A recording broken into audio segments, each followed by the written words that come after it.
chord point. I think we got a lot of lobby dwellers.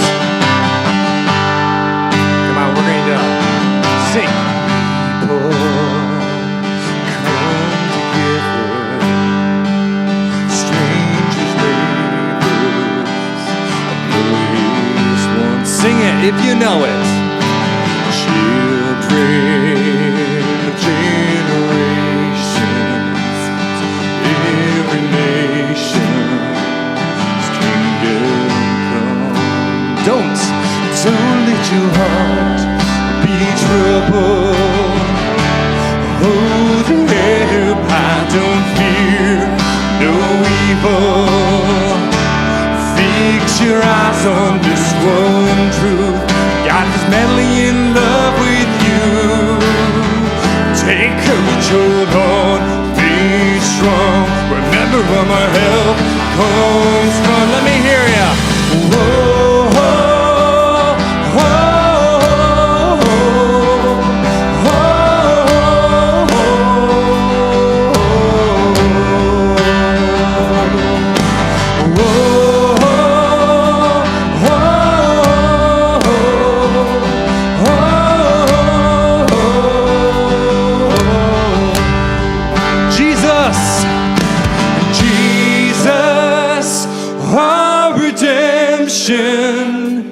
Our salvation is in His blood. Jesus, light of heaven, friend forever, His kingdom come. Don't let your heart be troubled. Hold your hand up high, don't fear no evil. Fix your eyes on this one truth. God is madly in love with you. Take courage, hold on, be strong. Remember where our help comes from. Let me hear ya. Whoa.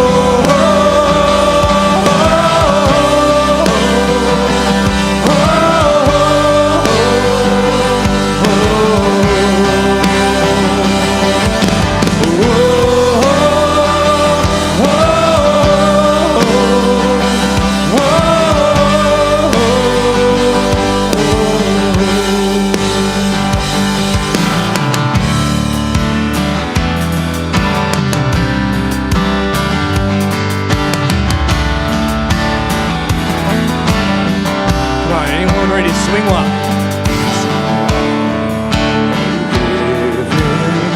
Let the praise go up as the walls come down. All creation, everything with breath, repeat the sound.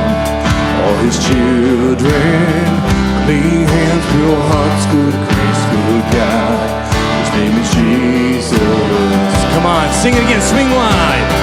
Swing wide, oh you heavens, let the praise go up as the walls come down. All creation, everything with breath, repeat the sound. All His children, clean hands, pure hearts, good grace, good God. His name is Jesus. Sing it one more time, swing wide, oh you heavens, let the praise go up as the walls go down. All creation, everything with breath, repeat the sound. All His children, clean hands, pure hearts, good grace, good God. His name is Jesus.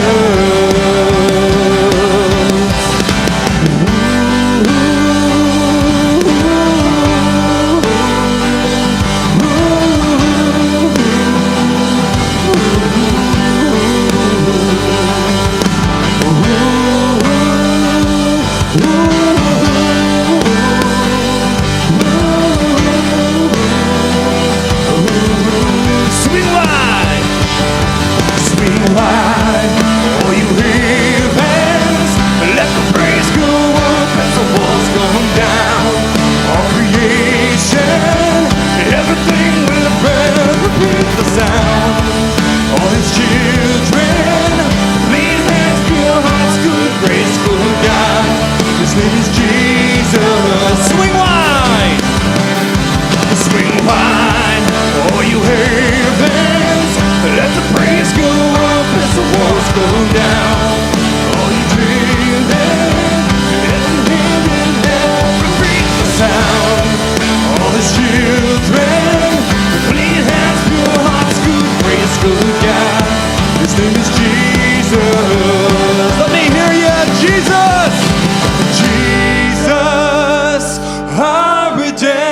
redemption, our salvation is in his blood. Jesus, light of heaven, friend forever, his kingdom come. Give him a shout of praise this morning, Forward Point.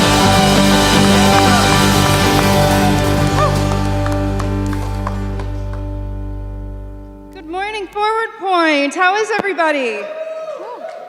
So nice to see you here today. If you are new here, please stop by the welcome desk and see me. I think we got a couple of gifts for you. This is Sonia. My name is Casey, and we have been coming here for quite a bit, a little over a year now. Absolutely. And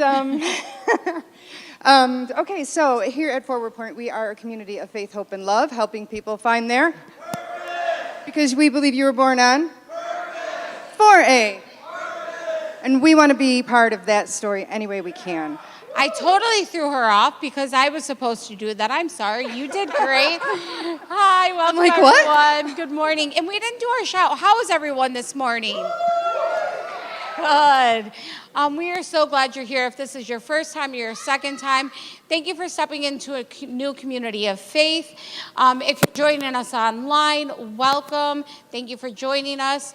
As Casey said, please don't leave here without stopping at the welcome desk, just getting some more information. And we have a small gift we would like to give you, Mama Skinner's banana bread, a little bag with some goodies in there. So please don't leave without stopping there. And we would like you to join us on all forms of social media, Twitter, Instagram, Facebook. We post a ton of stuff there. And the best way to get connected with us is through our Church Center app. We post all of our upcoming events there, sign-ups, life groups, all of the good stuff. If you need help, ask Casey after service, and she'll get you hooked up with that. And on that note, we have so much coming up. We do, but I just want to let all our little friends, all the kids, Miss Kiwi's back there. If you want to go back there, she'll be helping you guys out. Yes, if you didn't sign them up, they'll get you back there. And don't forget them after service. We don't want to keep them.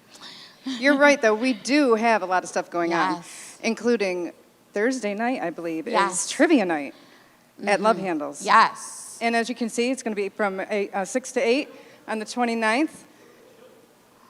It's our first ever trivia night, so please join us. It's free of charge.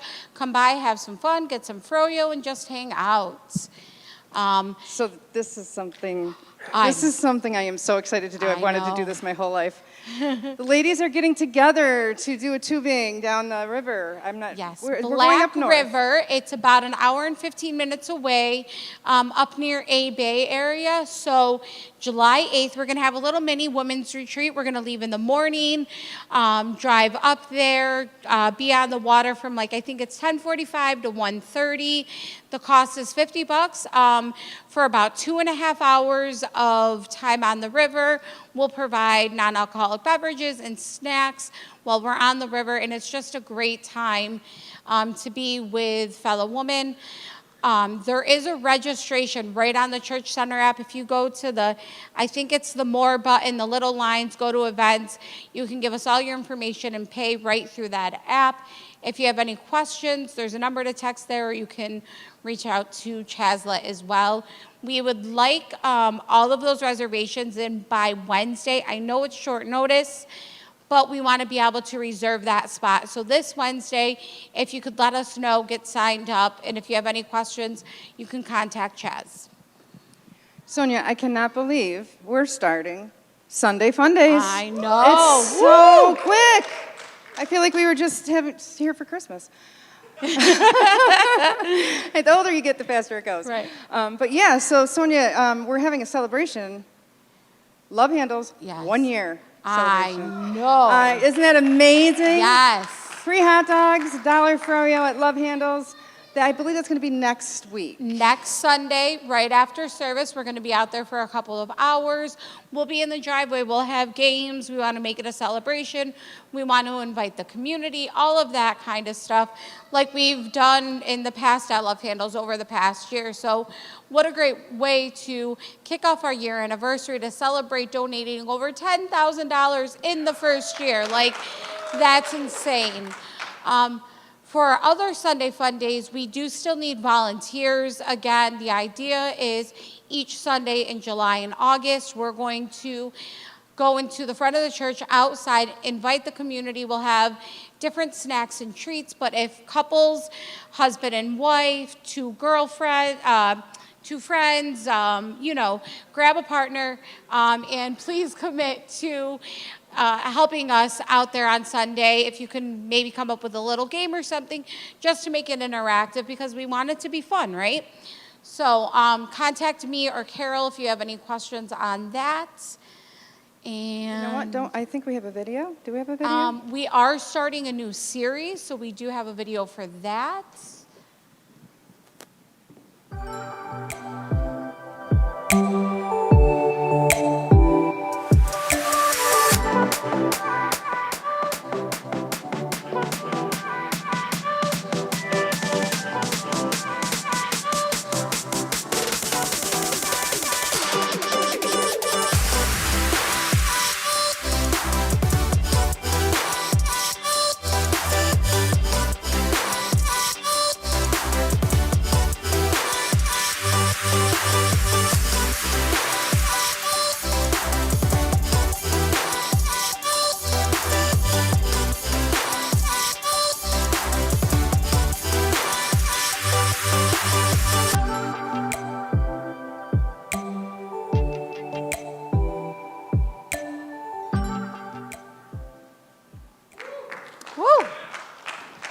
All right, I wonder if we're going to be learning about some discipleship, bringing others to Christ. I don't know. I'm excited. Me too, and I believe that starts, I think we're finishing up Esther today, and that starts next week. Next week, yes. So with that, let's continue with our gathering.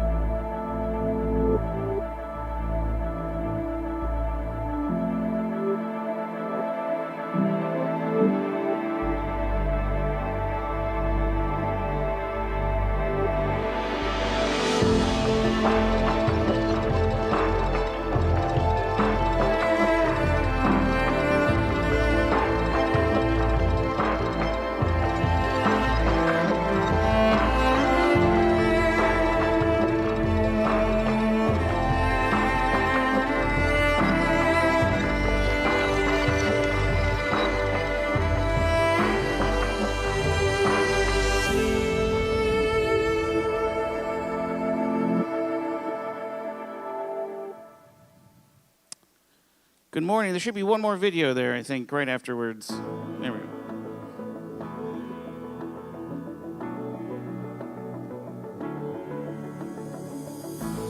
Smiling faces, dancing feet, happy feelings when you're with me.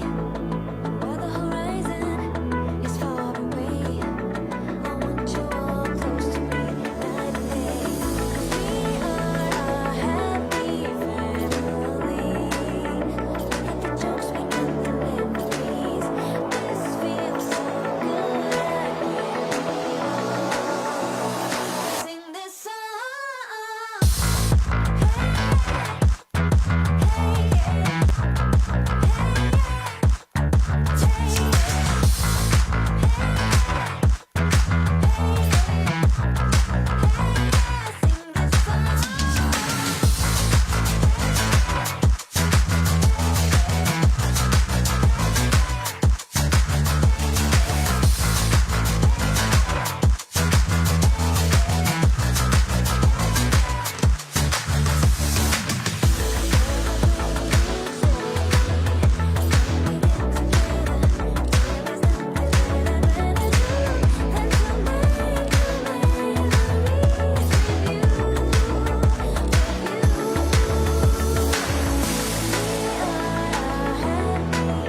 Yeah, good morning, Forward Point. You're probably wondering, what in the world was that? I didn't recognize any of the people. I don't recognize any of the places.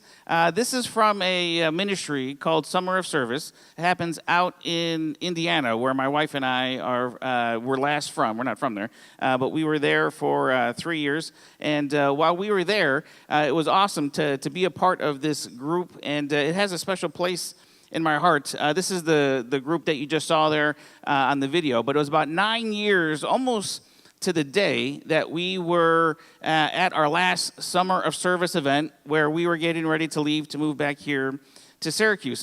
One of the things that what they do here at Summer of Service is they have all sorts of community projects. They do city beautification, which you saw. You saw them painting the yellow poles. You saw them putting primer and sealer on the benches. They just spend the weekend to go out and do all sorts of city beautification projects. They also do what's called a $1 car wash. You guys ever heard of a $1 car wash? You go to a car wash and what do? You think you pay $1 for a car wash. What we would do is you go to the car wash, and when the person rolls down their window to pay their $1, what we would do is we would give them $1. We would pay them $1 to have their car wash and say, there's not many free things left in life, but God's love is free, and we just want to bless you. Here's $1 for you, right? We would kind of switch it on them and do different things. You saw them serving at nursing homes and doing coloring projects and painting nails. And then each night they would end with a service where they would get together and have music and a speaker. And it was just this awesome event. And this was the first one that they were able to put together since COVID. It kind of shut things down. And I saw the recap video, and I thought, man, it was so cool to see them be able to bring those back together. You see, it's not a super huge group, but here's the group that we were a part of when we were last there, right?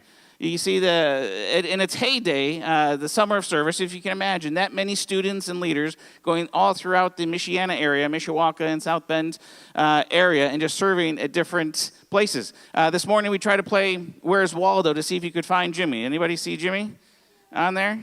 You look. Let's see. You find me right there. There's Jimmy right there. In my younger days, surrounded by some of my group there. Everybody, you see me? Blackmail photo there, right? What an awesome thing to see over the course of a couple days, that many people going throughout the community and just saying, we love this community and we want to do whatever we can to add value to the community.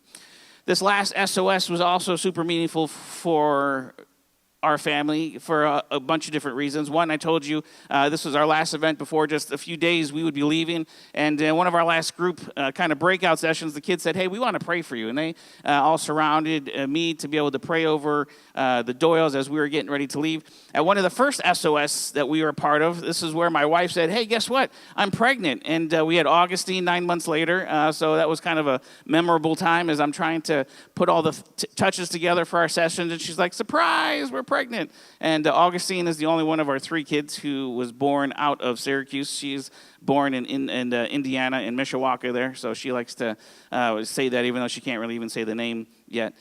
But we've kind of had this history of wanting to give kids the opportunity to be able to go into the community and just serve. My wife had these awesome trips that she did in college called life trips, where college students would give up their spring break to just go into the city and serve the city. And not just serve the city and do practical things, but then to sit under the leaders of these different organizations so they could learn about what are some of the root causes, some of the reasons behind why this organization even needs to exist.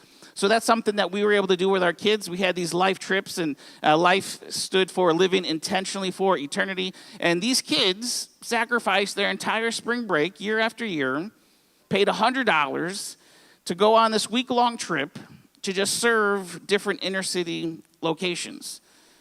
And we would also have them, give them a budget where they would break up into teams, and they would have to go shopping, and they would have to be able to buy enough food to feed their entire team for a budget of $10, because that's what the average family in the inner city had to prepare a meal. So we had a lot of rice and beans, we had a lot of ramen, some of those things, but it was an awesome giving these kids the opportunity to really not just serve, because that's important, but then to really learn some of the underlying causes of what has led to some of these things. And it provided this very fertile soil for some awesome ministry to happen. Most nights would end where our kids would be praying over each other. They would be confessing different things. They would be talking about hurts and struggles and pains. And even after we left, this ministry was so important to them, they decided that they were going to continue to do it, even though we had already left to Syracuse. So I contrast that in life with a lot of different things that I've grown up doing. Sometimes we've heard different people go on like short-term mission trips where you raise thousands of dollars to go across the country, versus sometimes $100 can do almost more ministry in the individual and in your local backyard, with this mindset of how do we add value to our community. Because a lot of times when we go to overseas mission trips, it's kind of this short window where we come back, and more often than not, I've said this many times myself, and if you've ever been on one, you may have said it too, I feel like more happened to me than anything that I was able to do over there. Like I just spent all sorts of money, maybe thousands of dollars, to go on this kind of wake-up experience where I realized that people in other parts of the world have it a whole lot worse than I do. Maybe gave out some food, maybe we had some services and prayed for people, but I often wondered what would it look like if that thousands of dollars was just sent in a check over to some pastors over there to be able to do that ministry themselves. Because there's something that they can do that we can't do long term. And here in Syracuse, there's something that we can do that they could never do if they were to come over here. Because this is our home, this is where our roots are, this is where our workplaces are, our businesses. And how do we add value to our community? Because right now, Forward Point, there's a lot of things in the news about examples where people of faith aren't oftentimes adding value to their community. Here locally, you may have seen this in the news about a church that has been meeting in a local high school, right? And here's the headline: should a church be allowed to worship in a Syracuse school? We asked board members and candidates. And I would encourage you to go and read this article to get a sense of what some of our local leaders are thinking. Not because this is a call of arms for us to rally the troops to say we need to fight for our rights, because I'll give you a little Cliff Note version. All the people that they talked to felt and said that a church should not be meeting in a public school, okay? This is where we live in Syracuse. This is not the Bible Belt where, they would love to have churches. This is not Indiana, the Midwest. This is Syracuse. And right now, we live in a community where most of our public leaders, most of even the community, does not see the church as something that adds value to the community around it. And we could get into all sorts of different reasons of how we found ourselves here, but none of that isn't as important as us being able to say, you know what, we have a problem where our community does not see us as adding value. So how do we add value to our community? And that brings us to the conclusion of Esther. This morning, we're going to kind of condense a couple chapters into one morning, because I felt like it was important to get started on something else next week. But we've been on this journey of looking at this young Hebrew girl growing up in tragedy, adopted by her cousin, set off into this beauty pageant, promoted to queen of all of Persia, pretty much the known land at the time. There's this bad blood between her cousin Mordecai and Haman, which leads to this decree that says all Jews are going to be killed on this certain day. And here we find Esther coming to this place, challenged by Mordecai to say, you know what, if I die, I die, but I have got to do something. I've got to do something to save my people. So she sets into plan after some fasting and some gathering people to fast together. She sets out on this plan to say, you know what, it's time to meet with the king. The king says, you can come, tell me what you want. You can have anything that you want, up to half of my kingdom, because that's how much I value and respect you. And she says, come to dinner. There's one thing I know that I can do is I can make a good meal. I know you like to party and drink wine. I know you're a lot more agreeable, and maybe you're a little tipsy, so we're going to have a banquet. So they have dinner. And he says again, what is it that you want? And she's like, you're not quite as tipsy as I would like you. Let's do this again tomorrow. We're going to have another banquet. We're going to do dinner one more time. And they leave. Haman sees Mordecai unaffected, working there at the gates, fulfilling his responsibilities, and it drives him insane that he's not driven to fear because of Haman and because of this dooming plot, because he's won. So he goes home and he tells his friends, he tells his wife, and they say, you know what, let's build a really big pole that we can impale Mordecai on so that everyone knows you don't mess with Haman. And that's what he has done. And then he's frustrated as he has to kind of roll out Mordecai and pay honor to him because of some things that Mordecai had done years before.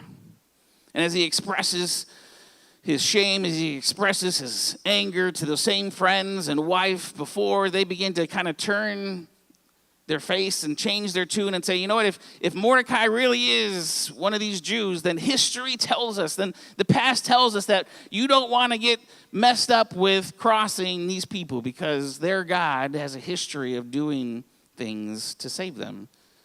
And right at that moment, the king's eunuchs come and they usher Haman away for this second banquet, which is where we're going to pick up today. If you're following along in your notes or your Bible, Esther chapter 7, verse 1, it says, so the king and Haman went to dinner with Queen Esther.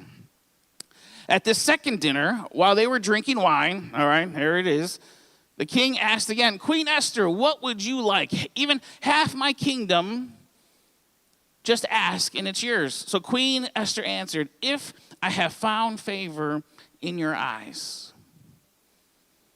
Right? If I have added enough value to you where you look at me and you see somebody who is worth being able to answer my request, right? Most often than not, what we do as Christians is we kind of assume we have a right.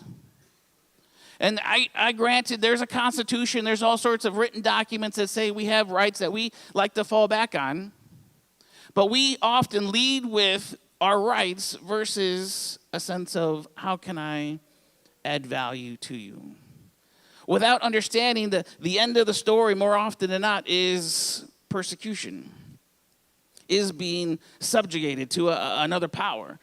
And we can spend our time trying to fight the system or say, how can we add value? And Esther has been spending years of just adding value to her staff, adding value to the kingdom, and she begins to call on that. She begins to take a withdrawal from that bank account. She says, if I have found favor in your eyes, O king, and if it pleases the king, then give me my life and give my people their lives. Because forward point, here's the reality. Favor can no longer be taken for granted. It has to be earned. There was a time in American history where they would go and they would ask for churches to be built in certain locations. They would pay pastors money to come from where they are, to come where they wanted this church built as this community was forming. And it was seen like we can't have a healthy society without a church and without spiritual leadership. But we no longer live in those times. That's no longer the case. In fact, more often than not, any kind of church or spiritual leadership is seen as a negative. Is seen as a point of rallying the community to say, should this church be meeting in this school? And we're beginning to see the true colors of the culture that we live in. And how we respond, forward point, is going to be the key to our influence in the community around us. Because if we reach for our Constitution, if we reach for anything other than the example that Jesus has set for us, then we're going to be spinning our wheels against a growing animosity towards followers of Christ. What we have to do is begin to earn the right to be heard, to earn the favor of those in our community. Because living in central New York, living in Syracuse, living in the Upper East, northeast of the country, we live in a very I'm going to be honest, if you've ever gone anywhere outside of the Northeast. I lived in Florida for a little while. I lived in Indiana. Let me tell you, it is an amazing experience to live around people who just like to smile, right? Like you smile at them and they smile back at you. I'm like, wow, where am I? And it's not like they don't like, you don't have like a tourist look or where they're just kind of enjoying you spending money there. Like they genuinely are happy about life. And I don't know if it's because of our winters. I don't know if it's because of our longer winters, our two months of fall and spring and then like a week of summer that we have, right? I don't know what it is, but we have a bunch of people in the Northeast, and you may even be some of these people, I don't know, but we are grumpy, right? We just stay in our houses, and we don't want to go outside. We won't look at anybody. We try to avoid our neighbors at all costs. Like this is not the norm for people across the world, let alone across the country. But this is the environment that we find ourselves in. And in that, when we seek to earn favor with the people around us, like Esther did, it's going to be something that we can't take for granted anymore. It's got to be earned. Our prosperity in America has tended to undermine the sacrifice that it requires to build favor in people's lives. Because sacrifice, forward point, is the currency of favor, but prosperity is its counterfeit. Right? Prosperity says we can do this on our own. We can pay somebody to do that. Right? With the right budget, with the right amount of people, we can just get it done, and we don't have to move. We don't have to lift a finger. And let me ask you this, fourth point. When in history have you ever seen the Jews? All right, the Jews are God's chosen people, created to and chosen to be a blessing, blessed to be a blessing. When have you ever seen the Jews after that relationship with God be at the top of the food chain? Right? Be the ones in power. Be the ones who make all the decisions. All throughout history, what you have is a people who've been in slavery, who've been persecuted. So you got to start to ask yourself, are we living with the wrong goal in mind?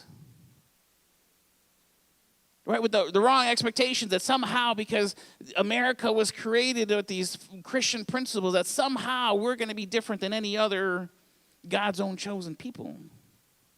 And in our prosperity, have we become numb to the sacrifice required to begin to build and earn favor with the people around us? And Esther spent years honoring Mordecai as her covering.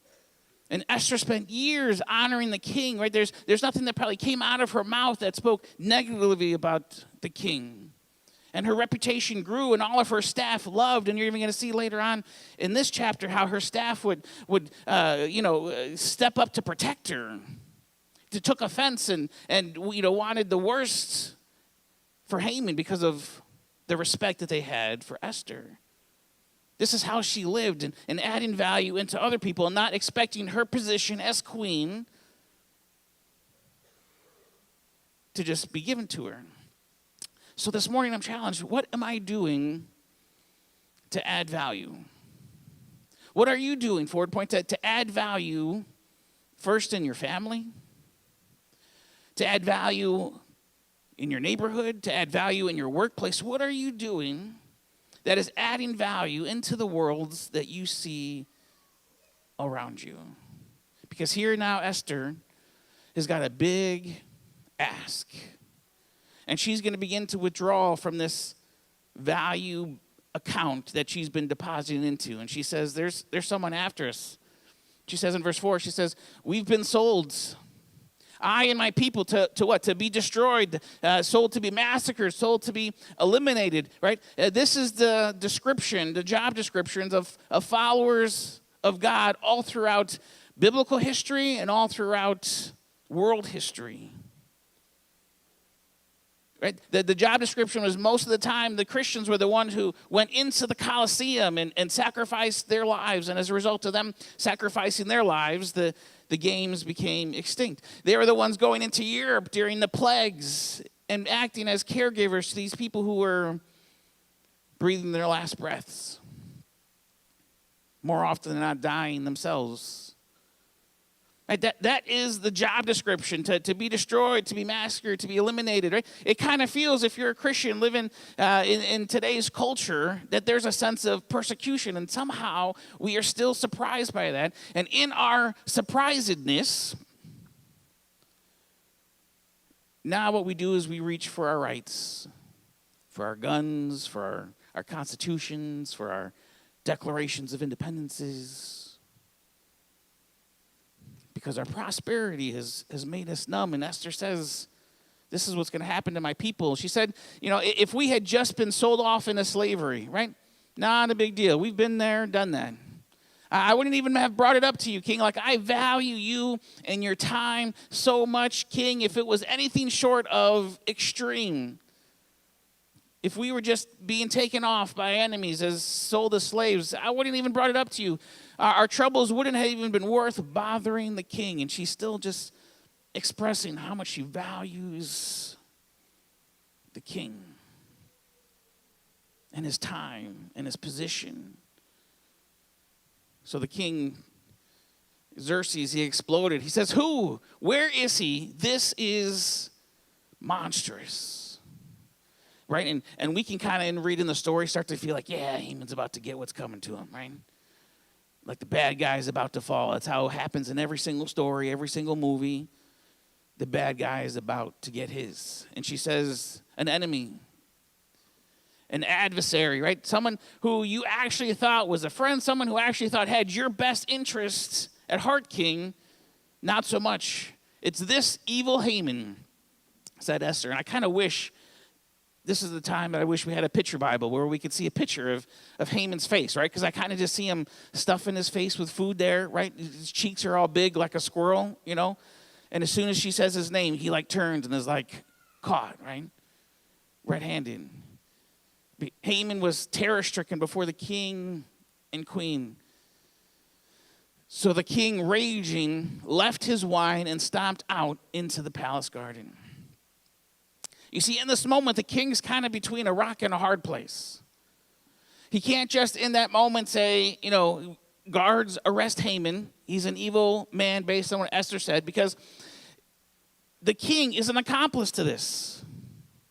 Haman came up with the story, left out some of the details, but came up with the story and said these people need to be killed because they're a threat, they're a danger. And the king says, here's my signet ring. So if the king now turns his back and says, arrest this man for this decree, the king is actually an accomplice to that.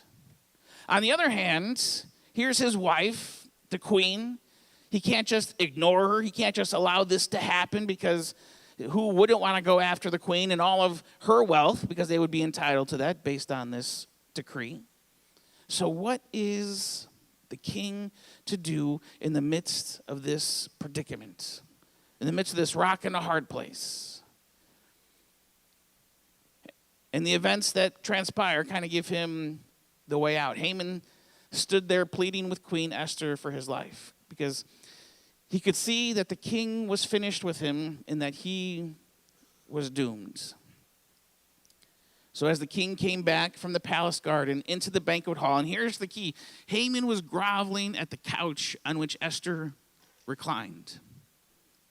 In other translations, it talks about how Haman had fallen on top of her.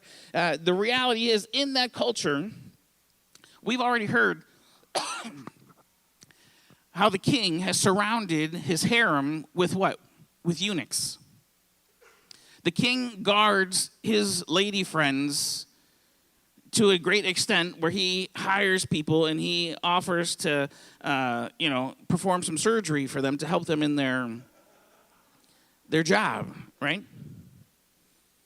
So culturally, it was actually a law that no man could be alone with one of the king's women, with one of either the queen or any of the other women in his harem. It was off limits, unless you're a eunuch, right? If you're a eunuch, then he knew, based on your physical disposition, that you weren't much of a threat. But anybody outside of that, you could not be left alone. And Esther was top of the food chain when it comes to his harem, being queen. And as he returns, whether or not Haman had fallen on top of her, he was within distance enough that he was breaking a law. His wanting to save his own life put him in a place of desperation where he wasn't maybe thinking, didn't care, realized the writing was on the wall, but he was breaking a cardinal rule for that culture. So as the king comes back in, the king roared out, "Will he even molest the queen while I'm just around the corner?" Like, that's the extent of what they felt like if there was a male alone with one of these women. When that word left the king's mouth, all the blood drained from Haman's face, because Haman knew that even him saying those words, his life was over. Harbona, one of the eunuchs attending the king, spoke up and said, "Look over there, king. There's the gallows that Haman had built for Mordecai, who saved the king's life." Right? You remember Mordecai was ushered out into honor, paraded around as someone whom the king found favor, and now here the king begins to learn that Haman had set up this special gallows, this special spike, that he wanted to publicly kill Mordecai in front of everybody. And one of Esther's servants, somebody who she had instilled value in, somebody she had spent years just investing in, the first chance that he got where he recognized Haman is on the way out, "Hey, king, look over there," because this evil man was going to do something to the person who saved your life. It's right next to his house, 75 feet high. So the king said, "Hang him on it." So Haman was hanged on the very gallows that he had built for Mordecai, and the king's hot anger cooled. To which all the good Christians cheer and applaud. "Woo, evil guy got what's coming to him." Right? But we see this favor that Esther had been accumulating with her staff, with the king, begin to play out. And it led to Haman's capture and execution. But we still are in the midst of this dilemma. The story is not over. Because in a few months, all of the Jews are still at risk of being killed. Because once there's an edict from the king, there is no undoing that edict. It's not allowed. Not even the king himself can recant it, can break it. So the story is not over. So how does Esther act now that the villain is exposed, but her people are still in danger? And when we jump to chapter 8, in verse 3, it says, "Then Esther again spoke to the king, falling at his feet," right? Begging with tears. And when I get this picture of Esther, after already seeing that the king is practically willing to do anything for her, she doesn't take it for granted. In fact, she allows her emotions, her feelings. At 4 Point, we have a hard time getting into life groups because it's a small group of people and it's intimate, and there's tears that are often shed. Like, there's things that are often expressed that are personal, and if we can't do that with each other, how are we going to do that before a king? Before our mayor, before our city representatives, before our principals? How, if we don't get in the practice of being open and being vulnerable and sharing our feelings, the things that God has placed on our heart, and the burden, maybe for whatever you've gone through in life, you've kind of walled yourself up to the place where you refuse to even feel that way about anything. It's easy for you to kind of clock in and clock out on a Sunday morning once a week.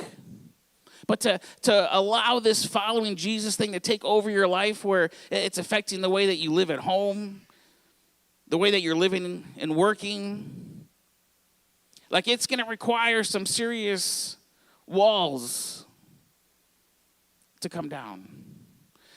Walls that you probably can't bring down on your own. It's going to require some work of the Holy Spirit. It's going to require some safe environments of people here. But it brings us to this place where, like Esther, she can beg with tears, probably a very uncultural thing to do, especially being in royalty, but begging with tears to counter the evil of Haman the Agagite and revoke the plan that he had plotted against the Jews. So the king extended his gold scepter to Esther. This is time, too. We don't really talk much about this time where, again, he had to kind of grant her clemency for what she was doing.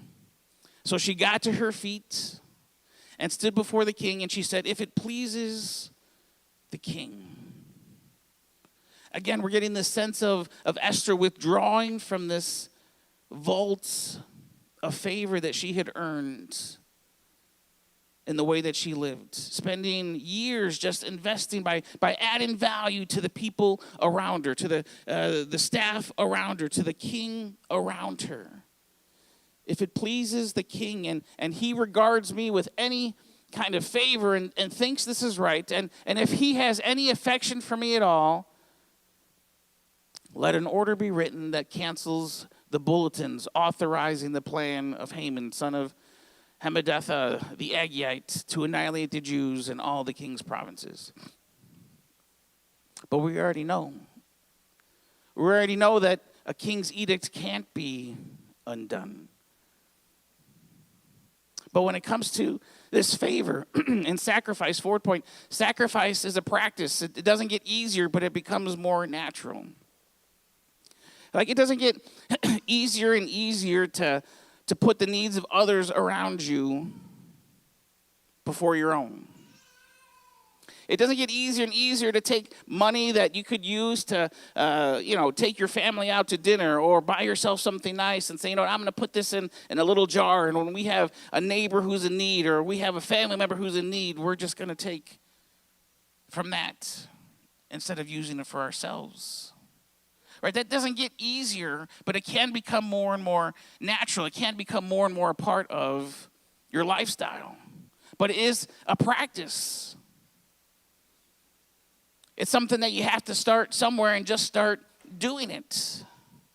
Maybe doing it awkwardly, at first, but you just got to start doing it. And look how her investment, her sacrifice, and Mordecai's investment and sacrifice, it affects the people. In verse 17, as they decide to come up with this other rule to say now the Jews can defend themselves, the Jews took to the streets in celebration, cheering and feasting.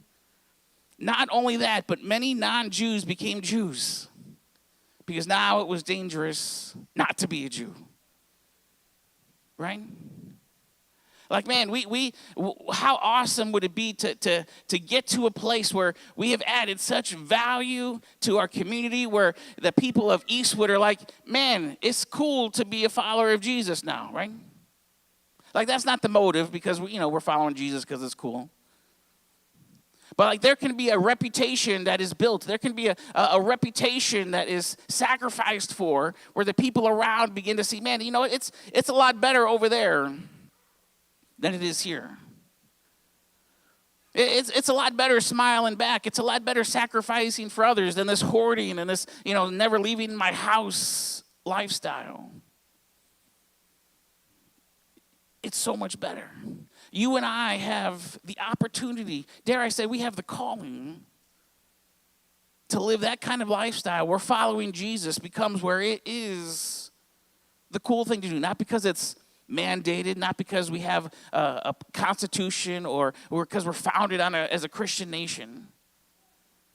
Not because you have to if you want to be thought of or looked at as a good person. But in you're actually living out this lifestyle and the way that it impacts the community around you, man, people begin to say, they're becoming Christians because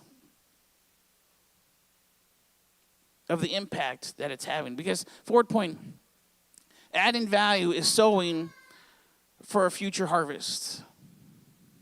You see, we tend to sow for an immediate harvest. If I got up here right now and I said, right now, if you gave all of your life savings, because we're going to have 1,000 people give their life to Jesus right now in this moment, but it takes your money, a lot of you would be saying, that's worth it. I would be willing to do that. because there's an immediate return on investment. But if I said, hey, I need you Forward Point, okay, to tap into your life savings, to give everything that you've worked so hard for, because in about 2 generations, I believe we'll have built something and created a culture that's going to change the face of Central New York. A lot of you will be like, don't make eye contact, don't make eye contact, right?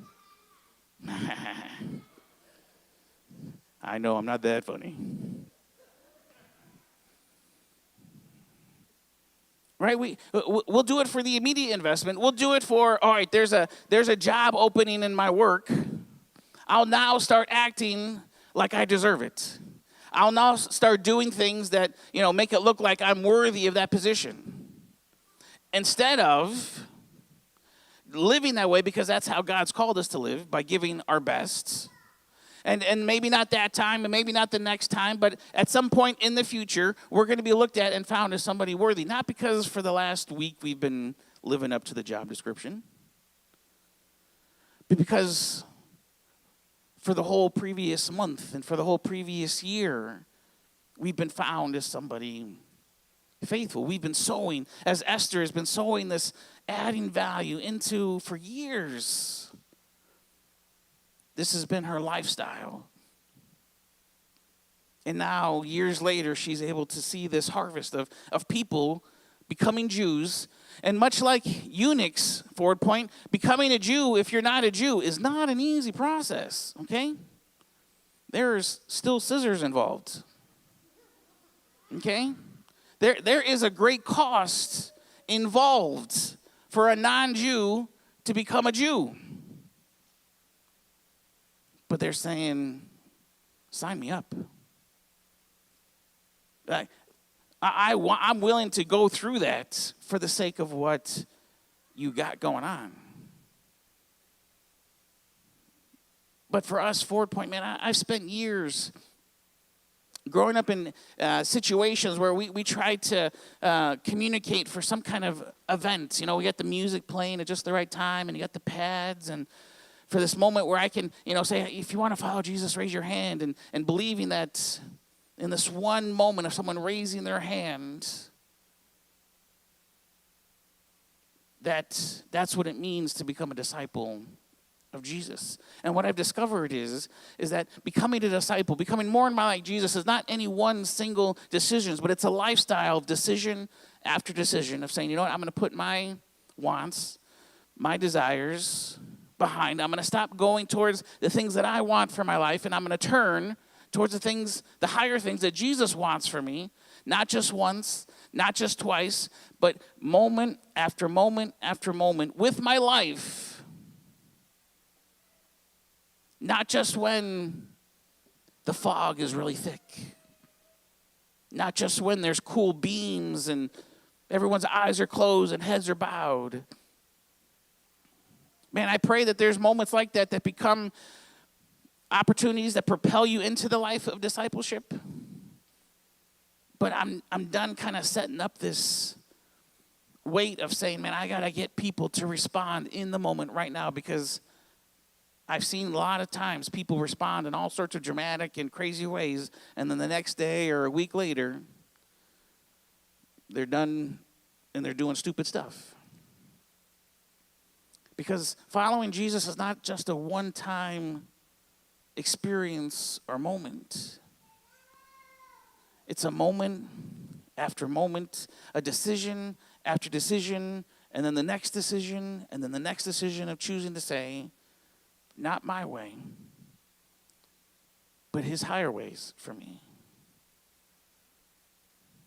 And it's not going to be for an immediate, man, if I knew that I would be here at the same place that when we started 8 years ago, at that time, I would have been like, if I'm going to do that, I'd rather do it down in Florida. I'd rather do it someplace where I don't have to shuffle. Because I got friends in Florida and family in Florida, thanks to my wife. But through this process, there's also been a work going on inside of me. And it almost feels in the same kind of for such a time moment as this, that we've all been brought together for such a time as this. And the call this morning is to say, you know what? It's time to, how do we add value to the community around us? Recognizing that a lot of the things that we have relied upon as being adding value to our communities aren't really adding value to our communities. Having a service in your gym for the school, they don't see that as adding value anymore. It's time for us to re-engage, to sacrifice for a future harvest. I'm in this not for tomorrow things are going to explode, but I'm in this for us to lay a foundation that maybe my kids and your kids are going to stand upon it and begin to change the culture, change that feeling that we have here in central New York, in the Northeast. A decision, a sacrifice made after decision and sacrifice. And Mordecai, he sowed. And Esther, that she sowed. Right? But Mordecai, he sowed. He exposed the plot. He didn't get rewarded for it, but he just did what was right in the moment. He added value to the kingdom. Much like Esther, Mordecai publicly mourned, right? He went to just outside the gate and he tore his clothes and he mourned because of what was happening to his people, because he was probably a large part responsible for this threat now on his people. And after he goes through this process of mourning and repentance, he goes back to the gate and he just goes back to work, adding value, showing his boss that no matter what's going on, he's still going to be someone who's faithful. When he is promoted and praised by the king, he's got a resume now that could probably get him a much better job. What does he do afterwards? He goes back to the gate and he just is Mr. Faithful. Adding value by the life that he's living, adding value to his boss and the work that he's doing. He went back to the gate, just goes back to work, adding value.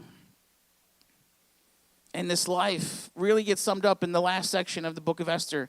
In chapter 10, verse 3 in the Amplified Translation, it says, "For Mordecai the Jew was second only to the king." He eventually did get promoted. I'm sure Esther had something to do with it. I'm sure his reputation had something to do with it, but he gets promoted. He is now second only to the king. He gets to replace Haman. And great among the Jews because of the life that he's led.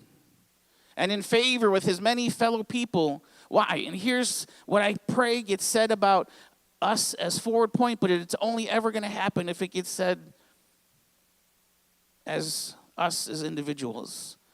For he worked for the good of his people and spoke for the welfare and peace of his whole nation.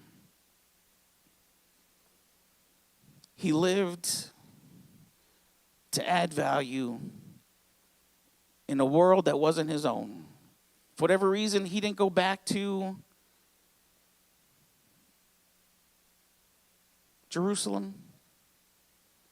He chose to stay behind. He wasn't a captive. Thank you, Justice Joy, for correcting me. He stayed back, but in the staying back,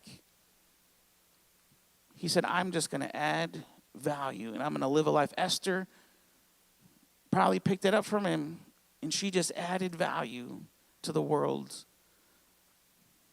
around her.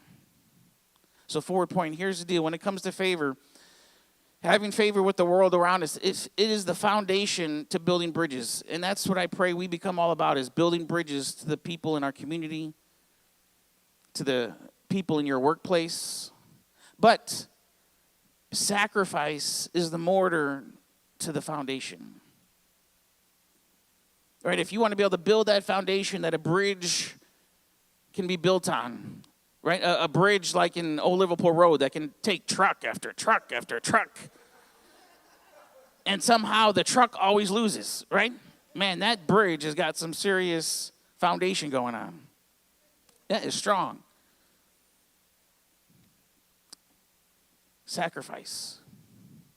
Sacrifice is the mortar as you're building the cement and putting it together. It's the glue that binds and sticks it together. So when we think about where we're going next month with go and serve and make, go and tell, make, we have an opportunity not just to take a weekend like maybe those kids did, but in our lives to go about and telling people about Jesus.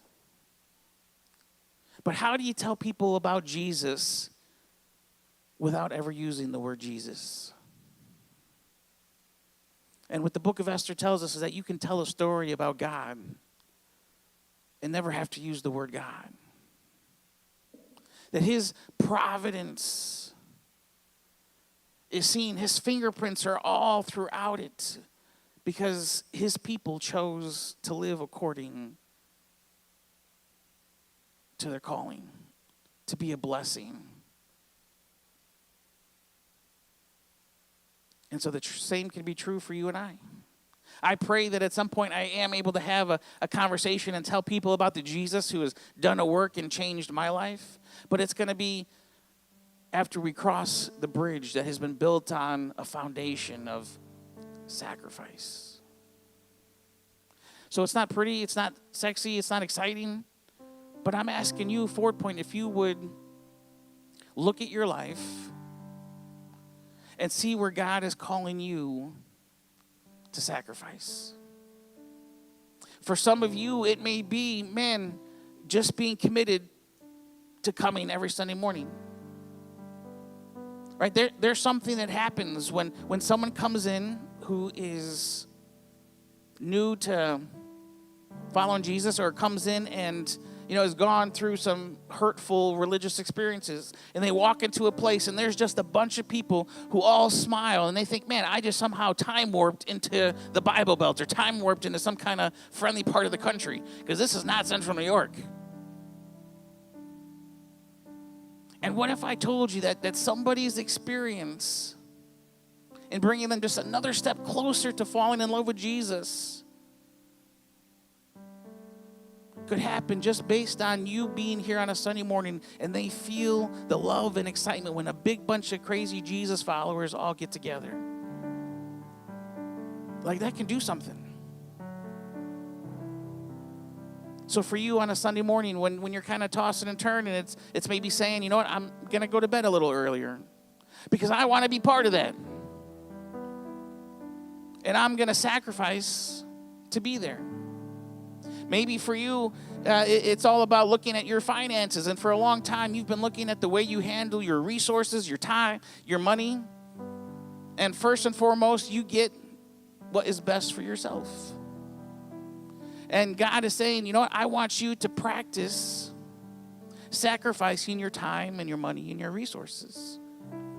Because I've set this up as a principle that when you give to me first, I'm going to do more with the 90% that you have than you think you can do with the 100%. And the only time in Scripture where he tells us, you know what, test me in this. I dare you. God dares us. He double dog dares you. He says, try this out. Not because Forward Point needs your money, but because we believe in being stewards in this process that God has established, where when he takes all of our first fruits, all of the things that we first in our natural would just want to keep for ourselves, and we say, you know what, I'm going to give it to you first. That does something to us. And all of a sudden, we start becoming less and less like the grumpy followers of Jesus, the grumpy Christians. And there's life that begins to radiate from us. Maybe for you, it's getting committed to a small group of people in a life group. I wish I could tell you this week you could start doing that, but all the life groups are over for the summer.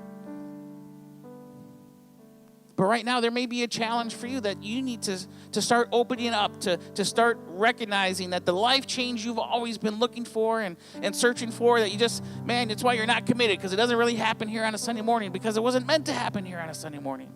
Life change happens in circles, not in rows. And when we start talking about and doing our life group fairs, you need to be the first one to sign up, because he's calling you to sacrifice the walls that you've built up, some of the feelings that you've kept hidden, some of the experiences that you've gone through. He's calling you into a community of other people who can walk through those stories with you. Maybe this morning he's calling you to sacrifice and beginning to serve. Maybe you don't even know what it is, but the opportunity this morning is just do something like Esther. Only don't get your friends drunk. But just start making food and invite somebody over. Just start getting involved with the crazy 2-year-old crackheads. Right? Just do something. And if that isn't where you're supposed to be, then we've kept things real simple here. Not just to get you in, but so you can get out and to get to something else. Because we believe that you were created on purpose, for a purpose. And we want you to figure out what that purpose is. And this culmination of what is happening at Love Handles, where Love Handles serve in the city. We believe in us as we serve the city. We're going to gain favor and influence with people, and people are going to want to become followers of Jesus.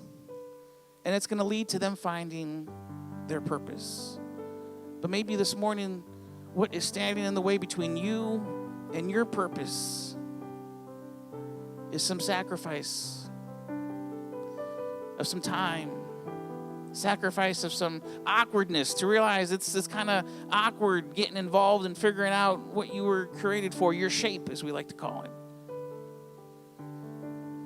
But if I could tell you from this side of things, Forward Point, there is no better place, nothing more fulfilling, nothing more worth living for than being a family that is on purpose. Man, that is the only thing that could keep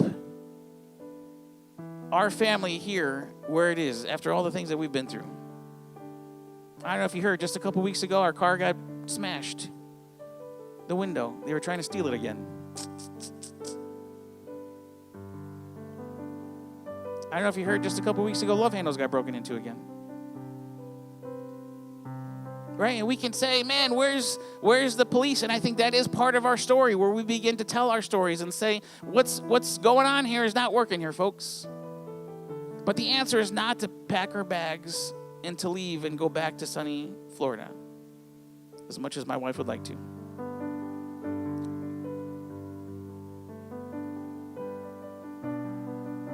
Favor is found in sowing for a future harvest. And we've been sowing for years, and I pray that there may be some harvest now, but we're going to keep sowing now, not for the immediate return, but what we believe in raising up young people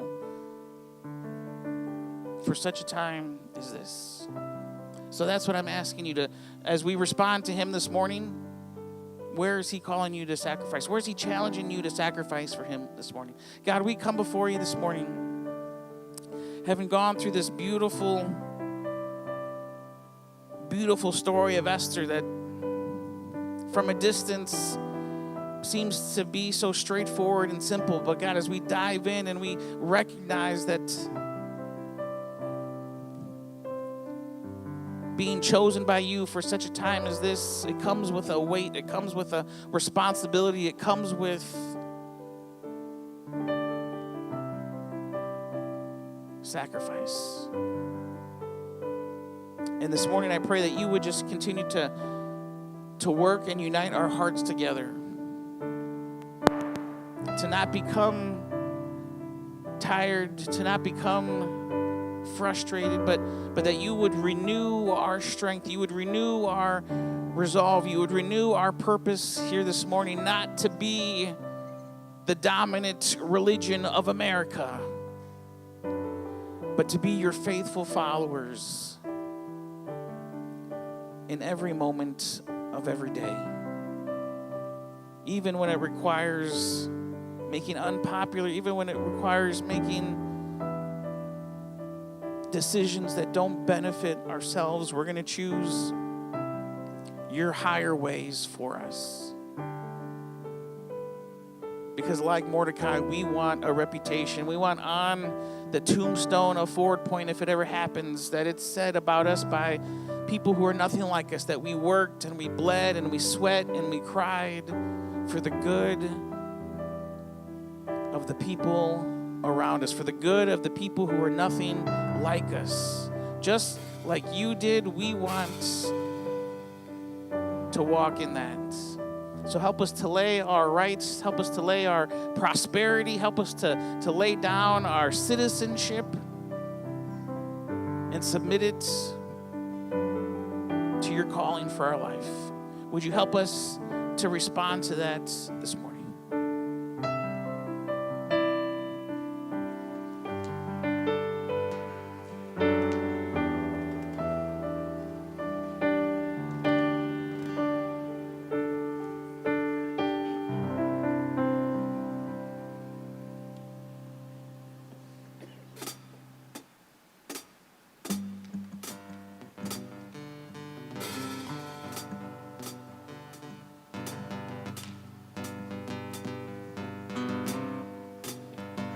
Praise the hallelujah. In the presence of my enemies, I raise a hallelujah. Louder than the unbelief. Sing with us if you know it. I raise a hallelujah. My weapon is a melody. I raise a hallelujah. Heaven comes to fight for me. I'm gonna sing. I'm gonna sing in the middle of the storm. Louder and louder, you're gonna hear my praises roar. Up from the ashes, hope will rise. Death is defeated, the King is alive.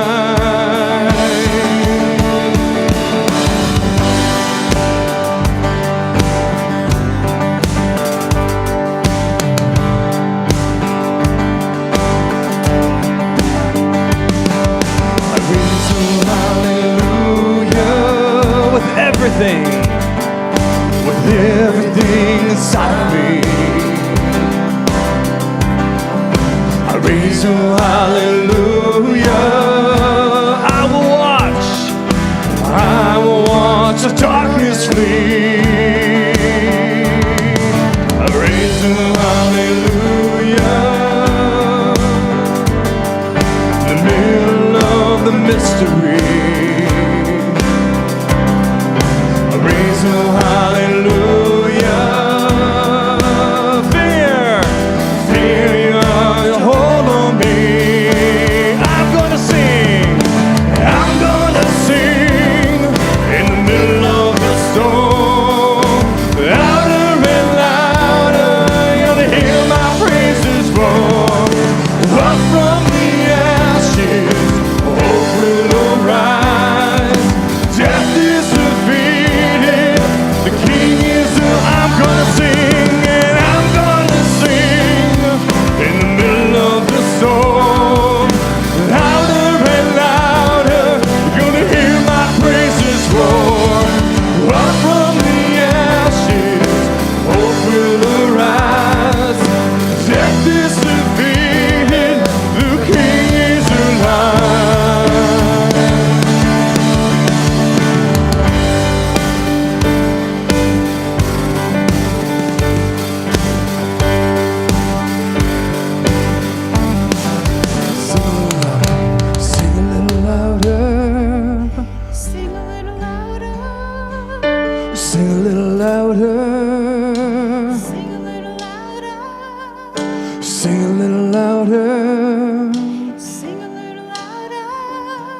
Sing a little louder. Let's do that again, church. Sing a little louder. Sing a little louder. Sing a little louder. Let me hear ya. Sing a little louder. Sing a little louder. Sing a little louder. Sing a little louder. Sing a little louder. In the presence of my enemy. Sing a little louder. Louder than the unbelief. Sing a little louder. My weapon is my melody. Sing a little louder. Heaven comes to fight for me. Sing a little louder. In the presence of my enemy. Sing a little louder. Louder than the unbelief. Sing a little louder. My weapon is my melody. Sing a little louder. Heaven comes to fight for me. Sing a little louder. I'm gonna sing in the middle of the storm. Louder and louder, gonna hear my praises roar. Up from the ashes, hope will arise. Death is defeated, the King is alive. I'm gonna sing in the middle of the storm. Louder and louder, gonna hear my praises roar. Up from the ashes, hope will arise. Death is defeated, the King is alive. Oh, just give him a praise, church. Thank you, Jesus. Thank you. Just take a second before Troy goes to the next song.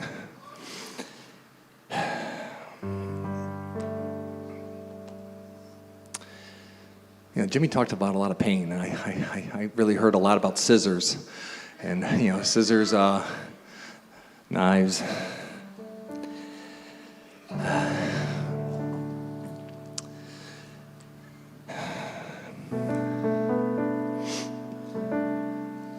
But what he talked about was that sacrifice is the currency of favor.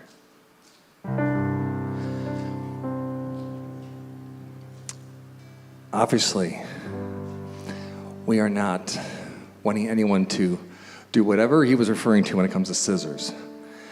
But 100% agree.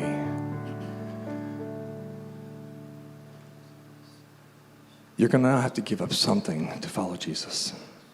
The question to ask yourself, are you willing to give up everything?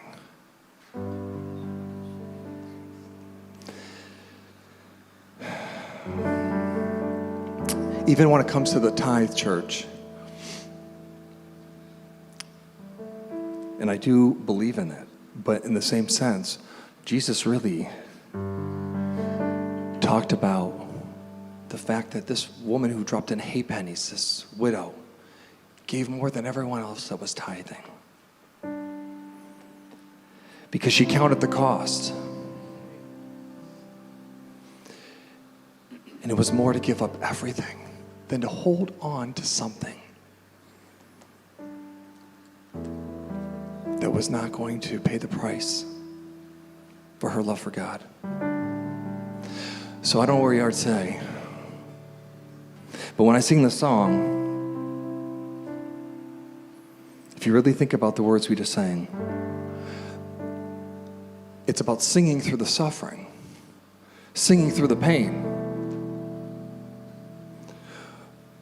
I love how Jimmy, when he did, the guy was hung on the gallows, which again, you should never really rejoice nowadays if someone gets hung. That's not a good thing. But all the Christians, said amen.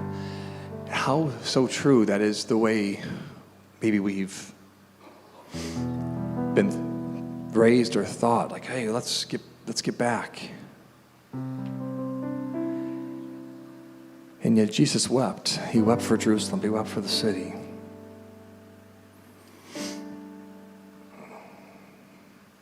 How do we add favor and add value to our community?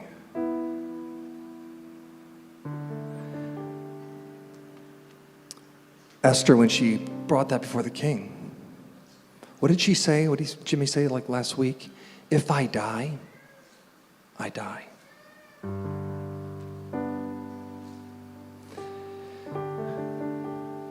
You're going to go through something, church, and you don't even know how you're going to come out of it. You don't even know if you will come out of it. But I'm asking you to ask God to increase your faith right now. And raise a hallelujah. Sing in the storm.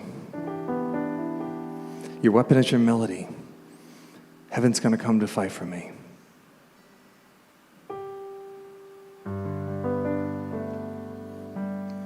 Sing a little louder in the presence of my enemies. Sing a little louder, come on, louder than the unbelief. Sing a little louder. My weapon is my melody. Sing a little louder. Heaven comes to fight for me. Sing a little louder in the presence of my enemies. Sing a little louder, louder than the unbelief. Sing a little louder. My weapon is my melody. Sing a little louder. Heaven comes to fight for me. Sing a little louder in the presence of my enemies. Sing a little louder, louder than the unbelief. Sing a little louder. My weapon is my melody. Sing a little louder. Heaven comes to fight for me. Sing a little louder. I'm gonna sing in the middle of the storm. Louder and louder. You're gonna hear my praises roar. Up from the ashes. Hope will arise. Death is defeated. The King is alive. And I'm gonna sing in the middle of the storm. Louder and louder. Gonna hear my praises roar. Up from the ashes. Hope will arise. Death is defeated. The King, one more time. I'm gonna sing, I'm gonna sing in the middle of the storm. Louder and louder, you're gonna hear my praises roar. Up from the ashes, hope will arise. Death is defeated, the King is alive.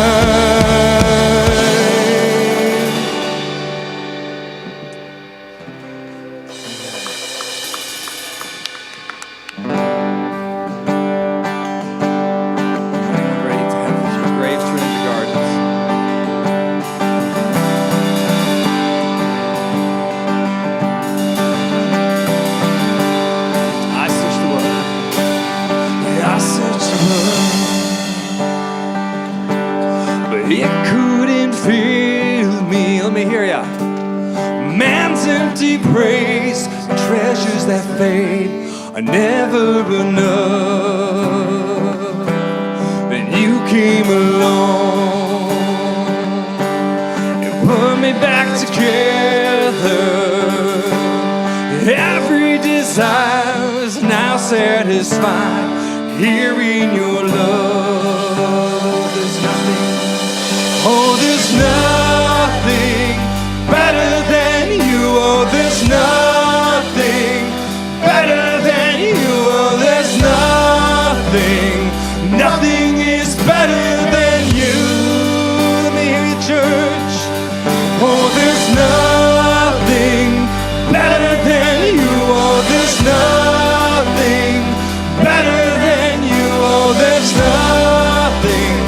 Nothing is better than you.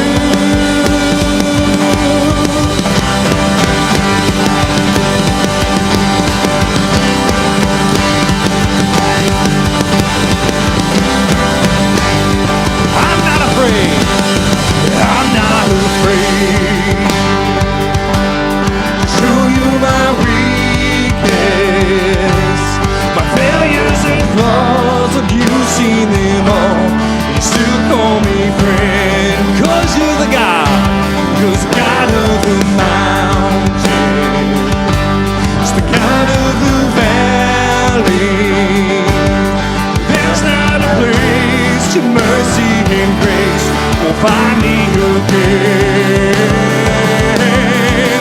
Oh, there's nothing better than you. Oh, there's nothing better than you. Oh, there's nothing. Nothing is better than you. There's nothing. Oh, there's nothing better than you. Oh, there's nothing better than you. Oh, there's nothing.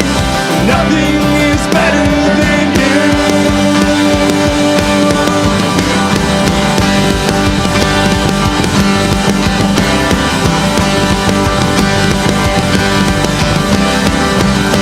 Come on, you turn morning. You turn morning to dancing.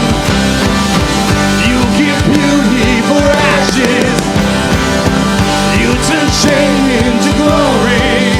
You're the only one who can. Sing it again.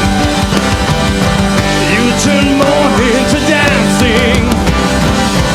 You give beauty for ashes. You turn shame into glory. You're the only one who can. You turn grace. You turn grace into garden. You turn bones into armies. You turn seas into highways. You're the only one. You're the only one. You're the only one. You're the only. You're the only one who can.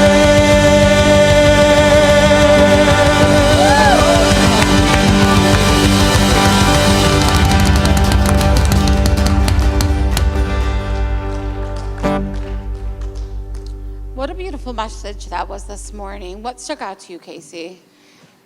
So there's a few things, but I just want to touch on this one thing is we don't necessarily have to think big when it Right. comes to sacrifice. You know, I'm sure you've all been driving from the mall and there's someone standing on the corner begging for money and you always want to be like, you know, because I don't have the money. So I started making peanut butter and jelly sandwiches. And that's sacrificing my time to make those and hand them out. You know, it's the little things we can start with. Absolutely. I thought big when he talked about sacrifice. A lot of you know these past few weeks I've made a huge change in my life, and it's a next step of obedience to God, but also sacrificing some of my personal time and stuff that I thought that I needed to like live kind of that normal life I created in my head. But if I'm saying yes to God, He's going to give me the desires of my heart, as well as my sacrifices allowing others to have theirs.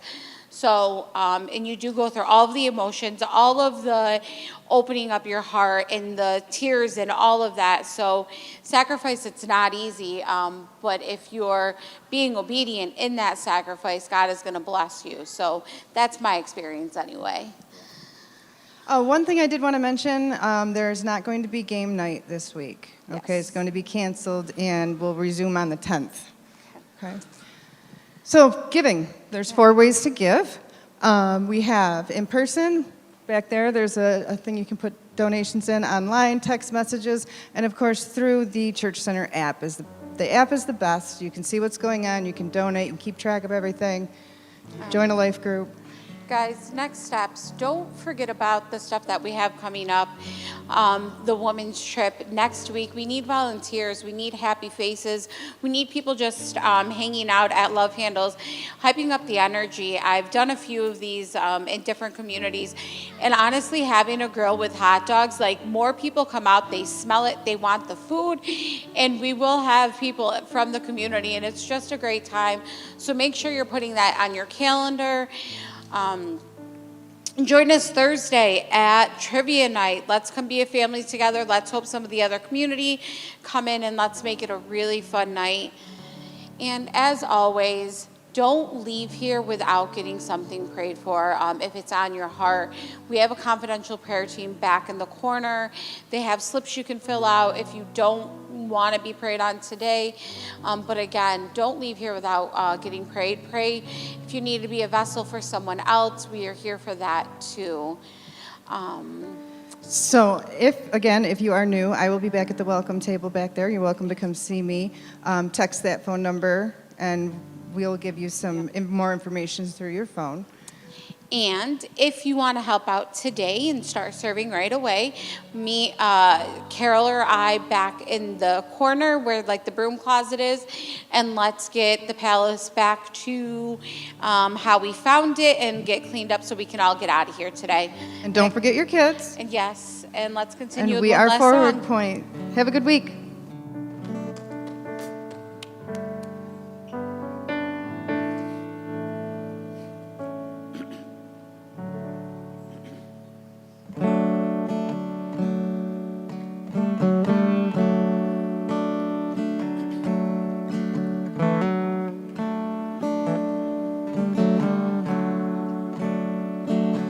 I love you, Lord.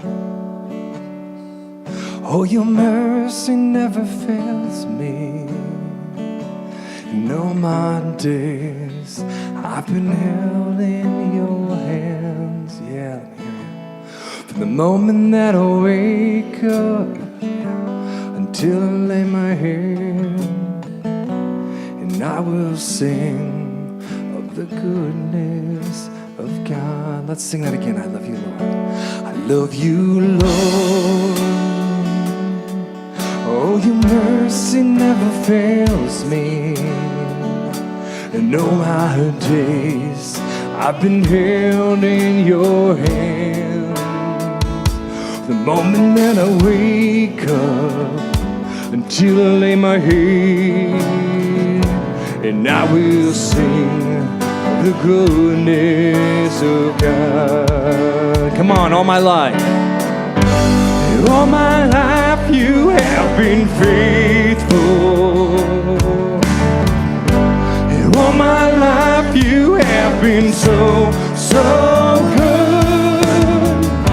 With every breath that I am able, and I will sing of the goodness of God. I love your voice. I love your voice. You have led me through the fire. In darkness night, you are close like no other. I've known you as a father. I've known you as a friend. And I have lived in the goodness of God. All my life. And all my life you have been faithful. And all my life you have been so, so good. With every breath that I am able, and I will sing of the goodness of God. Your goodness is running after me. Let me hear ya.